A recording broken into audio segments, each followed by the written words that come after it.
Hello future doctors, welcome to elegant electronics.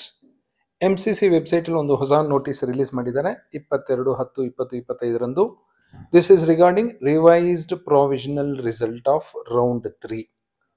So ಏನಾದರೂ discrepancies ಏನಾದರೂ ಇದ್ದರೆ 23rd October 2025 ಬಿಫೋರ್ 11 AM ಮೇಲ್ ಮಾಡಿ ಅಂತ ಹೇಳ್ತಾ ಇದ್ದಾರೆ. ಮೇಲ್ ಮಾಡಬೇಕಾಗಿರೋ ಅಡ್ರೆಸ್ ಸಹ ಇಲ್ಲಿ ಕೊಟ್ಟಿದ್ದಾರೆ. ಇದು ಯಾಕೆ ಇಂಪಾರ್ಟೆಂಟ್ ಆಗುತ್ತೆ ಅಂದರೆ ಇದು ಮುಗಿದ ತಕ್ಷಣವೇ ನಾಳೆ ನಾಡಿದ್ರಲ್ಲಿ MCC ಅವರ ಫೈನಲ್ ರಿಸಲ್ಟ್ ಬಂದ್ಬಿಡುತ್ತೆ. ಸೊ ಅಷ್ಟರಲ್ಲೇ KE ಅವರ ರೌಂಡ್ 3 ರಿಸಲ್ಟ್ಸು ಸಹ ಕೊಡ್ತಾರೆ. ಆಗ ನಿಮಗೆ ಕಂಪೇರ್ ಮಾಡ್ಕೊಳ್ಳೋಕ್ಕೆ ಈಸಿ ಆಗುತ್ತೆ. MCC ಇಲ್ಲಿ ಬಂದಿರೋ ಸೀಟ್ ಉಳಿಸ್ಕೋಬೇಕಾ ಇಲ್ಲ KE ಇಲ್ಲಿ ಬಂದಿರೋ ಸೀಟ್ ಉಳಿಸ್ಕೋಬೇಕಾ ಅಂತ you can take decision. So ಈಗ ಸದ್ಯದಲ್ಲೇ KE ಅವರು ಸಹ ಅವರ ಪ್ರಾವಿಷನಲ್ ರಿಸಲ್ಟು ಬಿಡುವ ಎಲ್ಲ ಸಾಧ್ಯತೆಗಳು ಇದೆ. So this is regarding the revised provisional result.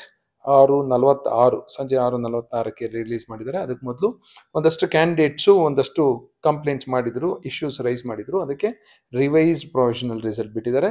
So 23/10/2025 11 ಗಂಟೆವರೆಗೂ, ಬೆಳಗ್ಗೆ 11 ಗಂಟೆವರೆಗೂ ನೀವು ಏನಾದ್ರೂ ಕಂಪ್ಲೇಂಟ್ಸ್ ಇದ್ದರೆ, ಇಶ್ಯೂಸ್ ಇದ್ದರೆ ರೈಸ್ ಮಾಡಿಬಿಟ್ಟು ಅವ್ರಿಗೆ ಮೇಲ್ ಮಾಡ್ಬೋದು. ಇಲ್ಲ ಅಂದರೆ you may consider this provisional results as the final results.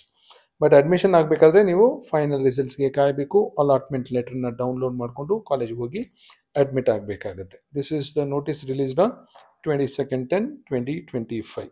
Thank you and all the best.